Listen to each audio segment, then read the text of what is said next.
To read more from EU's year-end issue, pick up the new issue of Entertainment Weekly on Stance Friday, or buy it here now. Don't forget to subscribe for more exclusive interviews and photos, only in EU. Greta Gerwig pauses to consider how to describe what directing feels like. It's like you're running a marathon and people jump in to run a few miles with you, and then they leave and you're running alone before someone else comes in, she says. But the person who has to push it forward at every step is you. She shakes her head and laughs. I say this, by the way, as someone who has run one marathon.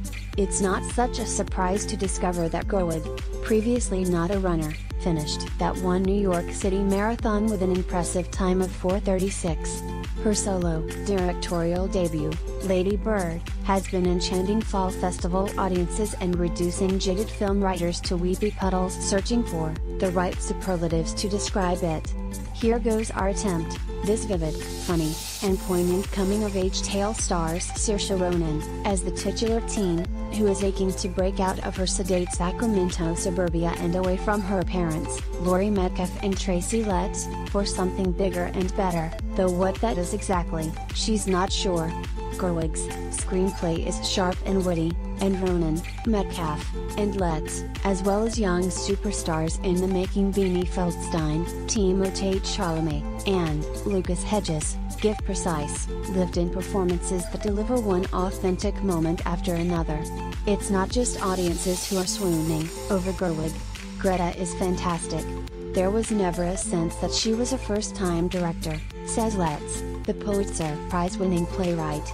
Metcalf, who's generating Oscar buzz as Lady Bird's prickly, disapproving mother, was surprised by just how assured Gerwig was behind the camera. I would have thought, if I'd just walked on the set, that she'd been doing this for years and years, Metcalf says. The vibe she set was supportive and collaborative and calm and easy and funny and stress-free. I can't think of an easier time that I've had working in film. Gerwig, 34, first made a name for herself a decade ago with Hannah Takes the Stairs, the mumblecore trailblazer she starred in and co-wrote.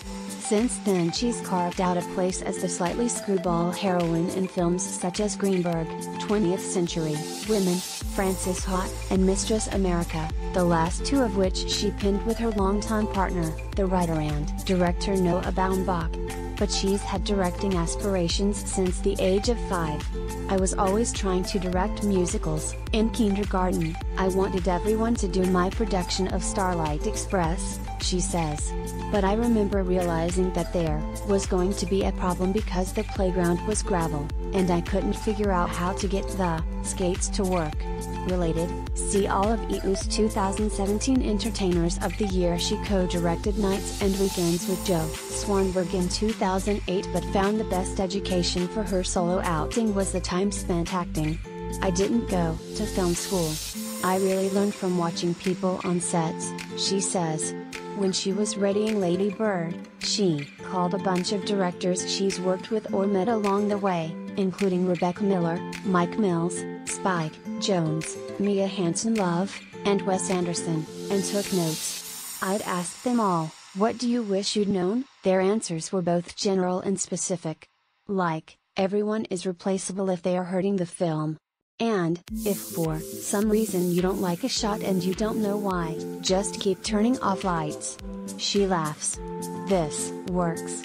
First, because you usually have too many lights on. And next, it gives you time to think about why you don't like that frame. Rebecca told me something hugely helpful that Mike Nichols once told her, you only get to not know what you're doing once.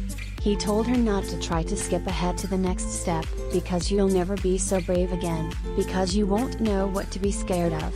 Having Baumbach at home didn't hurt either. It's nice because there are certain things that are just nerdy inside baseball stuff, like, do you think this could cut to that? That really only other directors know. Gerwig worked closely with her cinematographer, Sam Levy, who would send her a photo of a female director on set at the start of each work week, with an encouraging "here's a picture for you, boss." For the look of the film, our watchwords were plain and luscious: They drew inspiration from painters such as Wayne Thiebaud to capture the specific kind of California light she knew from her own Sacramento childhood. Lady Bird has been described as semi-autobiographical, and there's a core of emotional reality, she says. Nothing in the movie literally happened in my life, but it all rhymed with the truth. Her parents, brother, and childhood best friend watched it together in Sacramento and called her in happy tears afterward. I'm nervous about my parents watching everything, but I'd say I was probably not as nervous as having them watch Ben Stiller go down on me in Greenberg. Tears were shed while shooting, too. It was the most weepy set I've ever encountered, Gerwig says with a laugh. I'd weep after takes. Mike Mills would cry on the set of 20th Century Women, so I figure if he can, then I can. Part of your job is to be emotionally present for your actors. Wardrobe-wise, too. I did put on a prom dress to direct the prom scenes, she says. I know some directors like to run their sets based on fear, but I wanted to create an environment where people can come and talk to you and not try to hide or throw someone else under the bus. All the time spent in between the camera rolling is still going into the film somehow. It counts, it all counts. Every time I talk about writing and art it sounds so hippy-dippy. But the truth is, it is hippy-dippy. It's art. She smiles. If people love this movie, it's because of the love that went into it.